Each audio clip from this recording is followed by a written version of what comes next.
All religions have been talking about having great faith on God. People go to Gurdwara, people go to temples, people go to gurus, and yet they have no faith. They don't have that devotion, they don't have that bhakti. They think so they have it, but they don't have it. I always say this, the love for Lord, the faith for Lord is a medicine on its own. If we really had it, we would have been stress-free. But if we have stress, then this means our love for Lord is a sham. It's not true. We're just being a hypocrite. We wish to believe I'm a great devotee. Just because I write down a thick check to the religious institution doesn't make me a devout. I am a devout if I am stress-free. See, I don't wish to point finger onto you, and I don't wish to say that you're a bad person, but I really wish to say is this, that you can be so great. There is a possibility. I wish to say is that you can rise so higher, you can be so great, that not only your mind is stress-free, even your body is disease-free.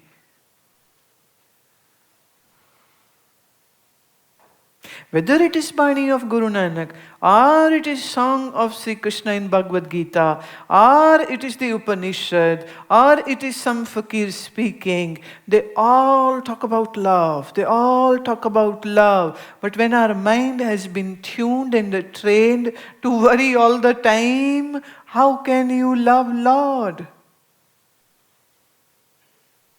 People sit down to do their mantra or their part, and mind is habituated to do worry. So they are reading the holy lines and mind is worrying. They are doing their mala, turning the beads, and mind is worrying. They are sitting with children, you worry. You go out of the home, you worry. You sit in a home, you worry. You go to office, you worry. And you worry. And then this worry doesn't let you sleep. Another problem. When you can't sleep, tossing and turning all night, very big punishment. Very big punishment.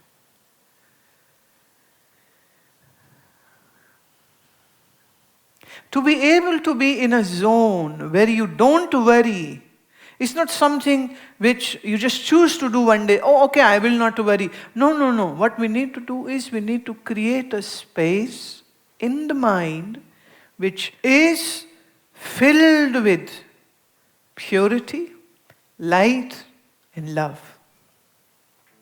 Man wants to love God, man wants to meditate on God, but your mind, when is in stress, just knows one thing, how to be more cranky and fragmented. Hence people fail to meditate or do the mantra jap or do any religious practice, whatever their religion is asking them to do. And then on the top, everybody is saying, don't think about the world, think about Lord, don't think about the world. And you close your eyes and you try to do that, and what you think is just the world. Office and home and family and friends and enemies and this and that, and your clients and the money and this problem and that problem. And somebody was saying, I don't know why my whole telephone directory begins to come.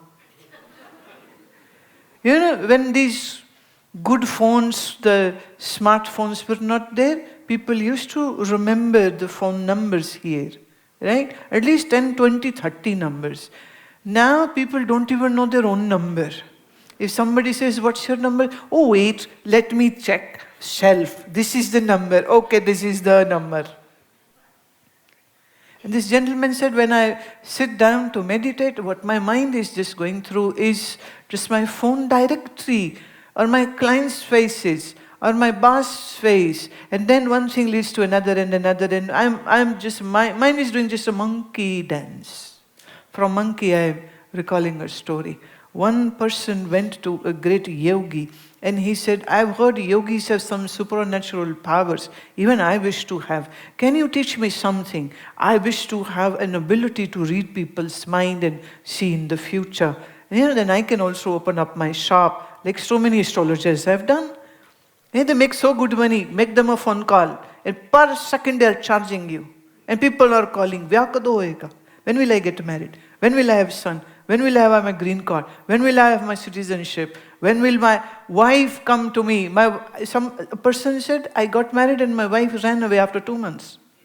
She said, I'm not going to stay with you. So he calls that astrologer. When will my wife come? And, okay, I'll do the astrological calculation and let you know. While he's doing the calculation, his meter is on. Per second you are paying. Per second you are paying. Oh my God.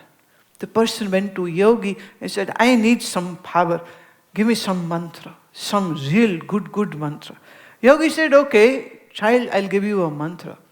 You'll have to do this for 7 nights straight. Whole night you have to do this mantra. 8th day you will have the superpower. He said, great. So Guruji gave him a mantra. I will not tell you that mantra. No. That I won't do. But Guruji gave him that secret mantra. As he was about to leave, Yogiji called him back. He said, son, do this mantra, just one precaution. Don't remember any monkey. Monkey should not come in your mind. He said, what? He said, but why would I remember a monkey? I'll just do mantra. Okay, bye. I said, go. See you on 8th day. Oh, yes, sure. He went in. Did the preparation for the mantra, took his bath, put up his asana, did some burning of incense stick, lighted up a lamp, whatever was required to be done. And then he started the secret mantra. And a monkey pops in. And he said, shoo, go. And then another monkey came. And then the 3rd comes. And then the 4th was peeping. And then the 5th came jumping on the head of the 1st. Then the 6th came, pulling the tail of the 1st monkey. And the whole night, this went on. It was morning. He said, okay, now I'll begin from, next night. And then I will not calculate this one as a day 1. So now, tomorrow it will be the day, 1 of my anushtana. So he started. But again monkey came. This time, the black langurs also came. Problem. 3rd night like that, 4th night like that, 5th night like that. 6th day he went to yogi and he said, why did you even utter the word monkey? What was the need to say this? You gave me mantra, I took the mantra, I was supposed to do it, and that's it. End of the story. Why did you have to use this word monkey? Don't remember monkey. Now I can only remember is a monkey. So much so that when I see mirror, it seems like even my face looks like a monkey. And I'm going into the whole class of theory that we are born from them. And they are my forefathers. And maybe I'm having already the superpowers in my forefathers. My ancestors are coming to give me darshan. You see, I was your forefather. I said, why did you say monkey? So Mahatma-jis and Guru-jis and Baba-jis are saying, don't think about world, think about Lord. And world like a monkey is always running and racing in your mind. And then this is a collective idea which people have created, and that is that Nam Bhakti or Bhajan can only be done by some great yogi or a great guru. We are just householders. We cannot meditate because we cannot drop the idea of samsara from our mind. We cannot drop the idea of the mundane things which we do in every day. So it's an impossible task. That's not true. Absolutely not. But the only thing which is stopping you from going into this great devotion is nobody else but your own mind. So I would say, mind your mind.